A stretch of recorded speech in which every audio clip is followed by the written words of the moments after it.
Assalamualaikum warahmatullahi wabarakatuh. Alhamdulillahirabbil alamin. Allahumma sholli ala Muhammad. Rabbi yidni ilman nafi'an warzuqni fahman. Alhamdulillah kita bisa berjumpa lagi. Pada kali ini saya mereview singkat buku yang berjudul Hipnoterapi untuk Anak. Saya kira istilah hipnoterapi sudah sangat familiar ya di telinga kita, dan berbagai manfaat mungkin juga sudah diaplikasikan ya oleh para praktisi hipnoterapis ya. Dan tentunya kita semua pun kalau ingin belajar pun bisa begitu ya, karena hipnoterapi ini bukan ilmu klinik, bukan ilmu yang tidak bisa dipelajari gitu ya. Jadi siapapun kalau ingin menerapkan atau ingin mempelajari hipnoterapi ini, insya Allah akan mudah untuk dilakukan. Nah, pada kali ini ada buku yang memang spesifik untuk penanganan terhadap anak ya, hipnoterapi untuk anak. Ini yang ditulis oleh Rohman Boris ya. Saya kira beliau ini juga sangat berpengalaman ya dalam hal hipnoterapi. Mungkin kita langsung aja ke konten dari buku ini agar segera bisa kita lihat apa saja isi dari buku ini. Tapi sebelum kita masuk ke konten, saya ingatkan silakan di subscribe ya, agar selalu dapat update buku-buku menarik berikutnya. Dan silakan di-share ke teman-teman agar juga lebih bermanfaat. Link buku bisa diunduh di deskripsi YouTube ini ya. Oke, kita lihat daftar isinya atau konten dari buku ini.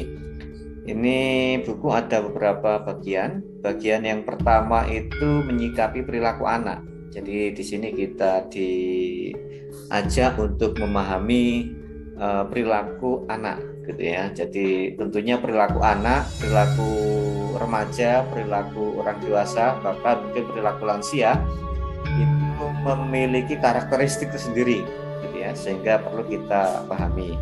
Nah, saya kira di buku ini bisa Anda baca-baca gitu ya. Kemudian bagian kedua ini pikiran sadar dan bawah sadar ya.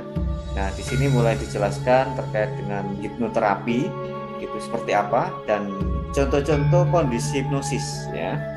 Kemudian hipnoterapi untuk anak. Nah, di sini mulai dijelaskan bagaimana kita memahami untuk bisa melakukan hipnoterapi pada anak. Kemudian ada karakter pikiran bawah sadar anak ya. Jadi seperti apa karakteristik pikiran alam bawah sadar anak ya. Kemudian menjangkau pikiran bawah sadar anak ya. Terus ada memprogram pikiran anak. Jadi pikiran anak bisa kita program gitu ya. Dan tentunya membutuhkan skill atau keahlian yang perlu bisa dibaca-baca di buku ini. Menyikapi hipnosis stage ya. Terus kemudian 21 momen sugestif. Ya, di sini ada banyak ya momen-momen yang dimana itu sangat sugestible gitu ya. Kita mudah untuk tersugesti. Nah, kalau kita mengenali itu tentunya akan lebih membantu untuk memasukkan ya sugesti-sugesti positif ya terhadap anak, membuat sugesti yang efektif. Nah, ini bagaimana agar apa yang kita sampaikan, apa yang kita jelaskan ke anak itu masuk ya, tentunya dengan pendekatan sugesti yang positif, yang efektif gitu ya. Kemudian mewaspadai emosi negatif anak. Jadi emosi-emosi negatif anak ini tentunya perlu diwaspadai. Kemudian ada terapi dengan hipno EFT. EFT itu Emotional Freedom Technique gitu ya. Jadi ini diintegrasikan antara hipnoterapi dengan EFT atau Emotional Freedom Technique. Saya kira ini menarik sekali karena di sini ada integrasi terapi gitu ya. Kemudian kalimat praktis anak terhipnosis. Jadi kalimat-kalimat yang praktis yang mudah itu seperti apa? Membujuk anak dengan hipnosis. Nah, ini ada kadang anak rewel, anak susah. Nah, tentunya ada strategi gitu ya. Saya kira ini cukup relevan, cukup menarik untuk bisa dipelajari ya, agar kita juga tidak kerepotan untuk membujuk anak gitu ya. Kemudian bagian ketiga ini bahasa cinta untuk anak. Nah ya, saya kira ini menarik sekali karena jangan sampai salah bahasa gitu ya. Kalau bahasanya cenderung negatif, tentunya nanti hasilnya juga negatif. Tapi kalau bahasa yang kita gunakan adalah bahasa positif, seperti halnya bahasa cinta, bahasa kasih sayang, nah tentunya nanti hasilnya juga akan positif.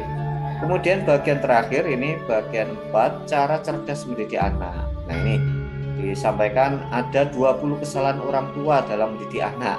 Nah, serta tips cara tepat mengatasinya ya. Nah, bagi orang tua yang sudah memiliki anak, saya kira ini relevan sekali. Kira-kira apa yang kita lakukan ini apakah sudah tepat apa belum? Dan tentunya kalau belum ya di sini ada tips ya.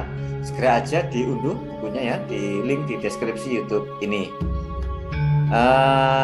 Terakhir ya, silakan di subscribe ya, jangan lupa untuk di share ke teman-teman agar juga lebih bermanfaat. Dan saya doakan yang mensubscribe semoga rezekinya lancar, putra putrinya atau anak-anaknya jadi anak-anak yang berbakti pada orang tua, soleh-soleha. Yang sakit semoga sembuh, dimudahkan semua urusan, bahagia di dunia dan akhirat. Amin amin ya rabbal alamin. Demikian, kurang lebihnya mohon maaf. Assalamualaikum warahmatullahi wabarakatuh.